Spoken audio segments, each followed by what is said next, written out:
Hi everyone and welcome to Unit Review. We're your hosts, Jack And Dan. Today we're going to be talking about the Necron Triarch Praetorians. And look, everybody, we finally found something in his pile of shame. It doesn't actually have any Praetorians that we could put on the table. Way to call me out straight away. Well, 30 seconds in. I mean, to be fair, we just done a video of you having 11,000 points of built and painted Necrons. Yeah. So you've got, this is really, you're allowed this I'm one. happy. Yeah. I'm allowed one. You know, and to be fair, whenever I buy this box, it's always the Lich Guard that I build instead. Everybody does, yeah. But nowadays, this might change. Well, hence the new box that I've got. Let's dive into it then, shall we? Yeah. I mean, I think they've just, we're doing this before the December update, which is, well, we say December, it's due at the end of this year, isn't it? It certainly is. But at the moment, they've just had a points cut, so it's an interesting time to look at this unit and see, is it worth it? It certainly is. And obviously, any changes that happens in those data slate changes, I'll be putting pinned comments on these videos as well, just so everyone's up to date. Good. And speaking of comments, please do keep commenting, liking, and obviously, if you haven't, drop us a sub. It's really appreciated. Definitely.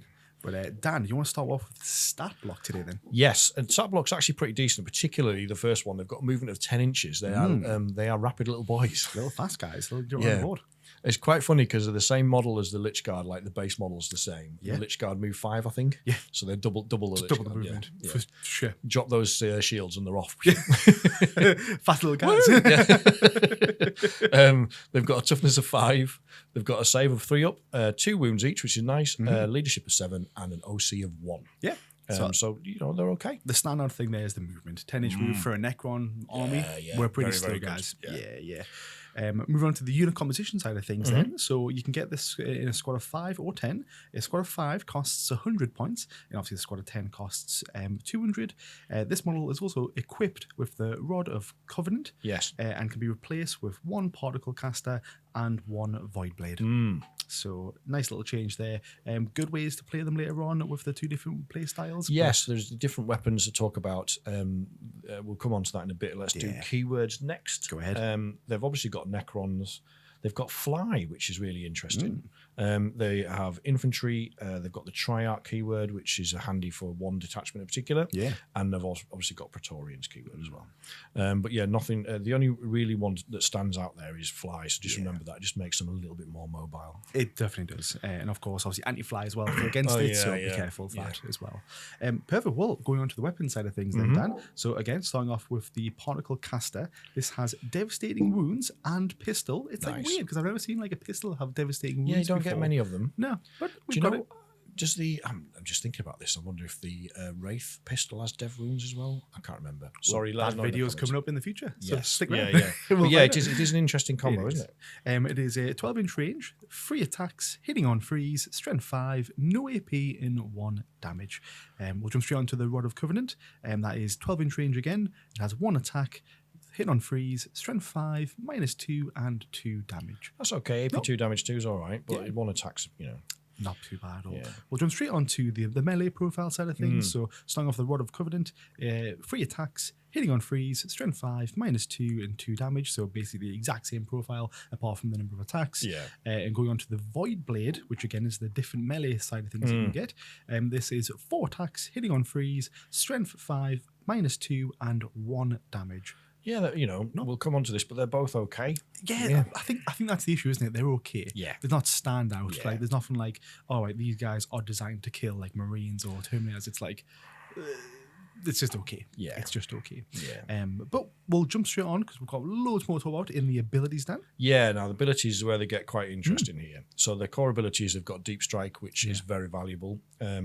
They also have Relentless Combatants, which means you can re-roll charges made for this unit, and this unit is eligible to declare a charge in a turn that it fell back. So you can't fall back, shoot and charge, but you can fall back and charge, which is pretty nice.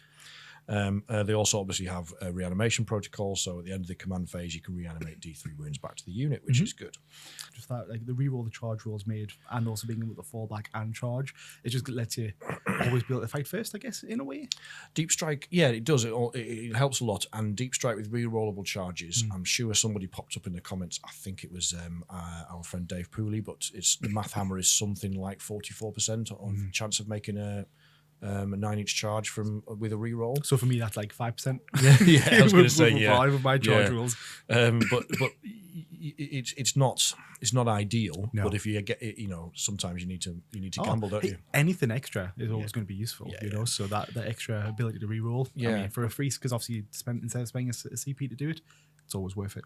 The only thing for me is with the particle caster having the pistol keyword, you can obviously shoot that in combat. Exactly. So it doesn't really synergize very well with fallback and charge. That's another issue. Yeah. But there's some kind of rules. What's the word? Disparities or discrepancies there where it just doesn't quite match up. It's like, so what's the point of doing that ability? So it's like, you're going to keep the Rod of Covenant if you're going to stay in combat, or if you plan on, if you've got more of a shooty army, maybe you prefer to fall back and charge with the Covenant. But who knows? Who knows? Let's what about detachments?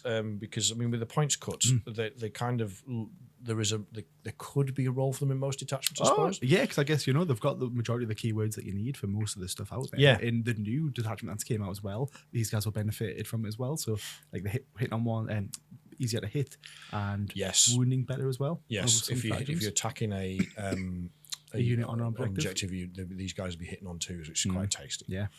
So yeah, I hadn't thought about that. That's a good point. It's good. Apart from that, though, obviously the Awakened Dynasty as well. It's good because obviously that just gives them the natural +1 if they're being led. They can't be led, can they? Oh, so the Awakened ones. Yes. Bit poo then. Yes. Get rid of it. Yes. Scrap it. Lichguard can, but these guys can't, which is a bit odd. Too fast. That's why the overlords are 5s. The overlord. Come back. Imagine trying to keep the cohesion. Unit it's just like a string of them. It'd be very silly. I think you mentioned the Obeisance Phalanx. Yeah, that's right.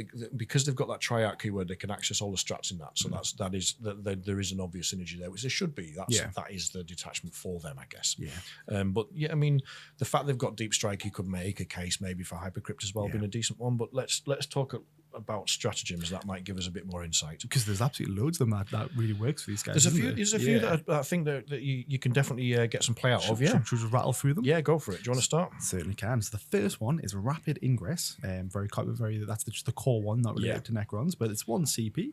At the end of your opponent's movement phase, you can bring in this unit from reserves as if it was your own reserves. Nice. Which is really good. So anywhere between 9, but you kind of want to keep them safe because the guys aren't tough. So keeping them probably, bring them out, but just hide them behind the building so you can't get shot. I think that's the play. So we were talking about deep striking them in your turn and trying to do a risky re-rollable 9-inch charge. If you can rapid ingress them in your opponent's turn behind a bit of terrain, and then in your turn you've got the move and then a re-rollable 6-inch charge or something, that's a lot. Exactly, because I guess you can play them a bit more safer doing it that way, because again, that 10-inch move with fly, it's just... You can get around the board with 10 inches, definitely. Super easy. Yeah.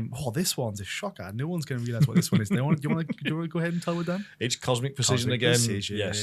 At the moment, this one is 1 CP, and obviously this is the strat where you're allowed to deep strike just outside of 3 inches instead of 9. That's it. It's using the Hypercrypt Legion, and it's phenomenally strong. I say at the moment because I have a hunch that by the time this video comes out, or fairly shortly afterwards, they're going to change that to 6 inches. There's been a lot of rumours about GW changing that rule. But at the moment, it's still 3. Not the specific one. That's just the general 3-inch kind of gig. Yeah. Now you can't charge when you've done that with this one though. No, so very bear true. That one in mind. Yes, it's good for stealing objectives. Oh yeah, very much so. Yes, very nice. Good. What's up next? The next one is, I think it's a Territorial Obsession. Yes, I like the name of that one. It is very good. So this is the Obeisance Phalanx one. This is in your command phase. Obviously, you select this unit till the end of your next command phase. Add 1 to the objective control characteristics of the models in this unit. If the unit has a vehicle keyword, you add 3. Obviously, it's not a vehicle, but... Hey, going from 1 to 2, you can. That's 10 OC total. Yeah, could it's steal nice. it. Combining it with. You can't do Cosmic Precision. That's a Hypercrypt. So no, you can't. But you're right. It is. It can, if you can flip an objective with a unit of these guys, that is big. It's points. Yeah, points. Points win games. Points win games. Absolutely, definitely. So yeah, I do think that's a tasty little strat in the Obeisance. The sneaky one, what people always forget about. Your phone, you're just like, no. I'll sort that out in a minute. Sorry, mate. So yes, the next one is also in Obeisance Phalanx, and that is Sentinels of Eternity. This is also 1 CP. Use this in the fight phase just after an enemy unit has selected its targets, and 1 Lichguard or Triarch Praetorians unit from your army that was selected as a target of that unit's attacks until the end of the phase. Each time a model in your unit is destroyed, if it hasn't fought this phase, you roll a d6 and a 4+. Do not remove it from play. It can fight before it's removed. So it's fight on death on a 4-up. Yeah. I don't. For 1 CP, I always think this one's a little bit pricey. I know it's only 1 CP, but you would like it to be a bit. You'd like a bit more certainty than a coin toss to fight on death, wouldn't you? You would. And if I was bringing a squad of 5, I don't think I'd spend it. No, you wouldn't spend it. No, because the unit's probably just going to get minced, Yeah. if I'm Yeah. honest. Yeah. So if I had a squad of 10, perhaps. Yeah.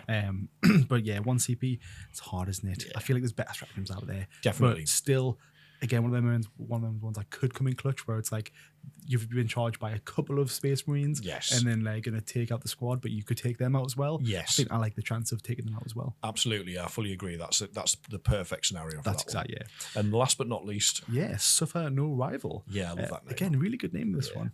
So again, this is in the Obeisance Phalanx detachment. It's in your fight phase. You obviously select this unit. Until the end of the phase, melee weapons equipped by models in this unit have the precision ability. I think that is probably one of the standout ones, I would personally say. yes, and I think again we've talked a little bit about the weapons already, but these guys don't have a particularly high damage output. Yeah. But if you were fighting, I don't know, Guard, Gene Stealer cults, those kind of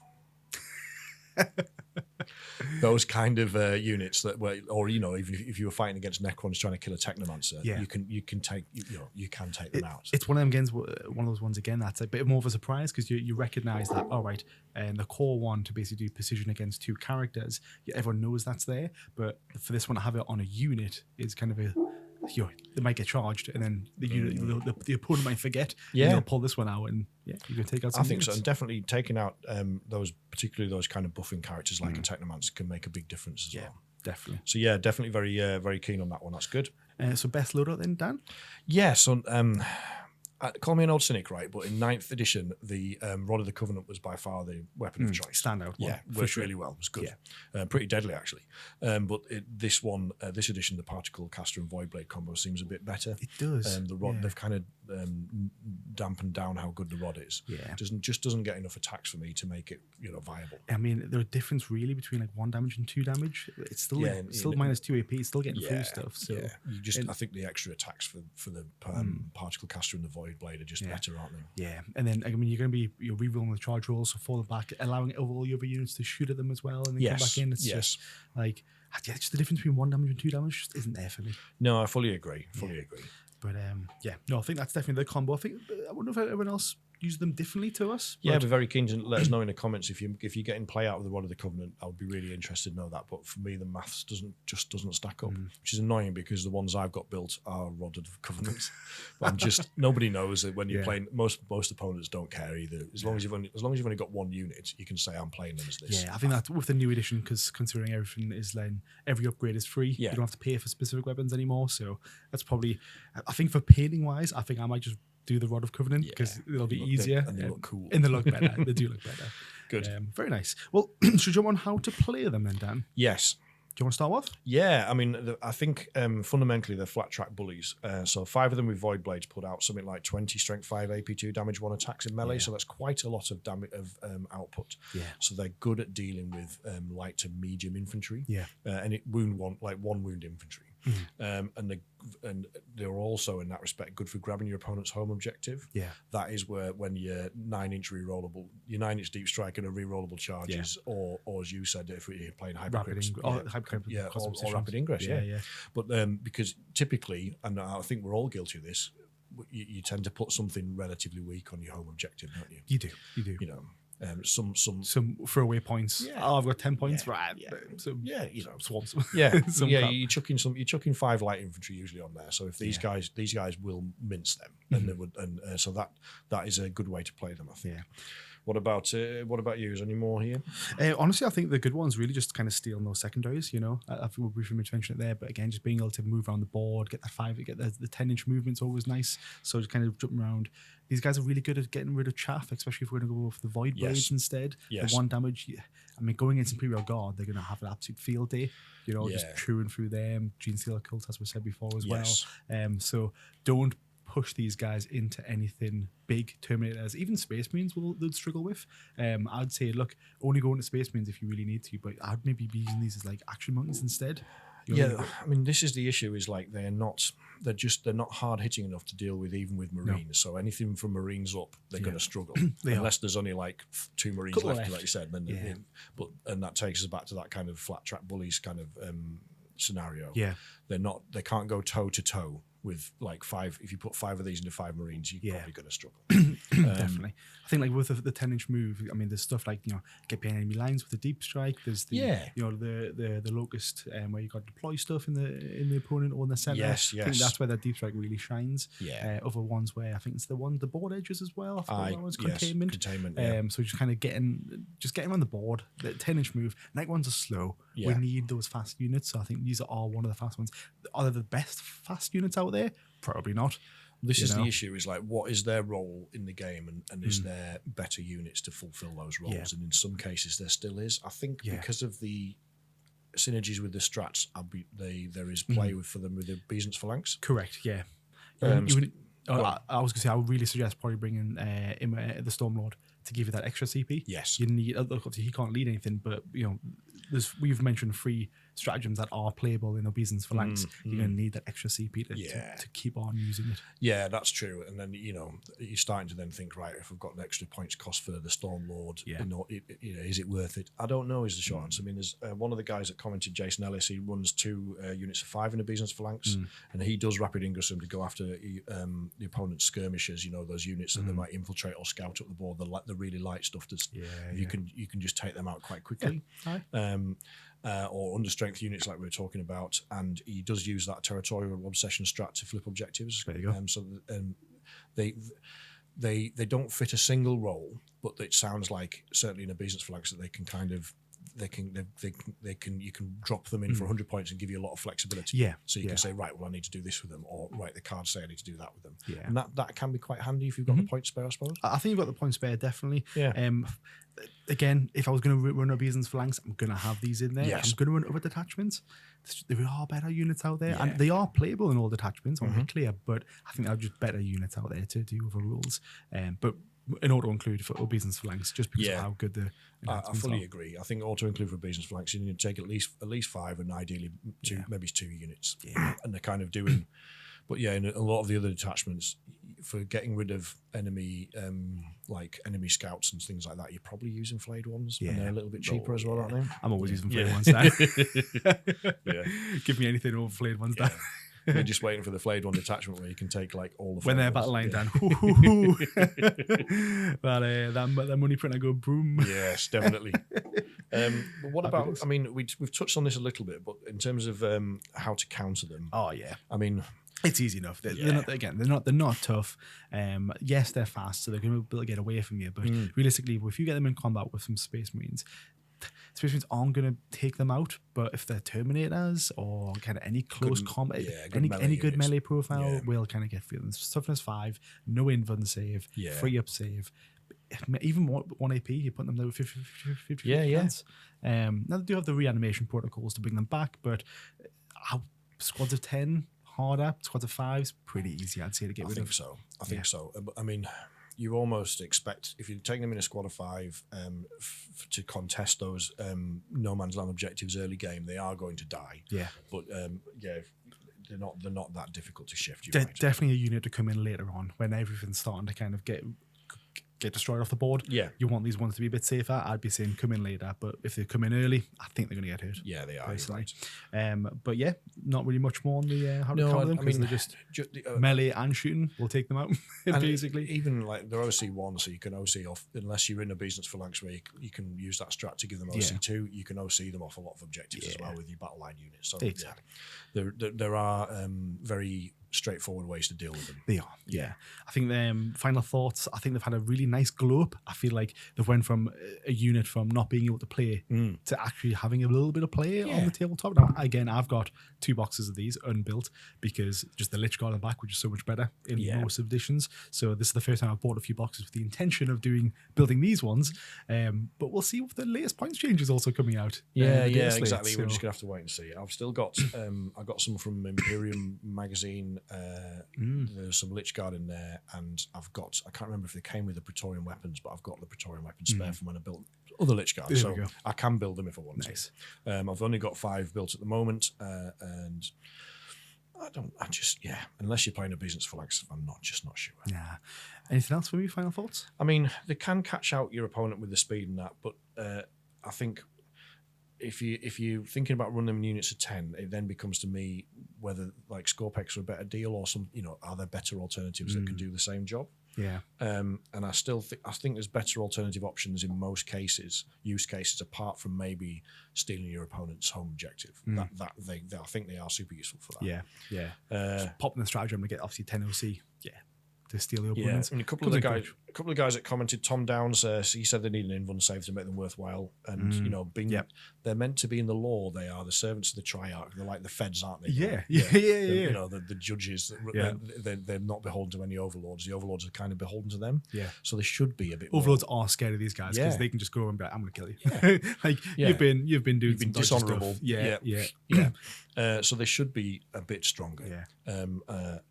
So, lose fly, make them a bit more like Terminators, a bit tankier. I could kind of, with the Deep Strike 9, do they need the 10-inch move? Does that feel right? I don't know. Yeah. Sam Burnham, he says they're elite. They're an elite priced unit, but they can only counter non-elite enemy infantry, which is, I guess we've just talked about that as well. Yeah. And he was saying that they need fallback and shoot and charge and a higher strength on the Rod of Covenant to make it worth taking. Yeah, because that, again, we more to mention it before, but the pistols, you can't shoot them if you fall back and charge because the ability doesn't say you can. Yes. So it's kind of like, let the synergies work. Yeah. read the abilities. Yeah. You want to try and get as many points out there as possible. You want to get as much opportunity out there to deal damage. Yes. So falling back and not being able to shoot, whereas if you stayed in combat, you could shoot. That's like, come on. Yeah, you shouldn't be having to choose between one or the other. Nah. But overall, I think we've covered them pretty well. I enjoyed that. They are still a little bit niche, but I think interesting. Still a bit pricey for me, and there's better alternatives out there. If I'm playing Obedience Phalanx, it's definitely an auto include, but they are five now with other detachments. Yeah, that are. I'm finding a little bit better, or better to my play style, shall I say? Definitely. I think if you're playing super casual narrative and you're playing Obedience Phalanx, you'd want these guys in there because they fit it. But again, the lore wise, when it's like, these guys are like the law kind of thing, it's nice. It's good. Competitive wise, I still need to come down a couple of points a more. Definitely. Good. Very nice. Well, I think that's it then, right? Yeah, excellent. Thank you. As always, let us know in the comments what you think about the video and how you use Triarch Praetorians, if you do at all. Really interested to hear about your success stories if you're making them work. Because otherwise, we'll be back soon with another video. Thank you. And we'll have all the names on screen of everyone who's commented as well. Thank you. I always forget that, and I'm so sorry. Yes. We will have Jack's magic fingers have just made it materialise as always. But thank you again. Cheers. Thank you so much.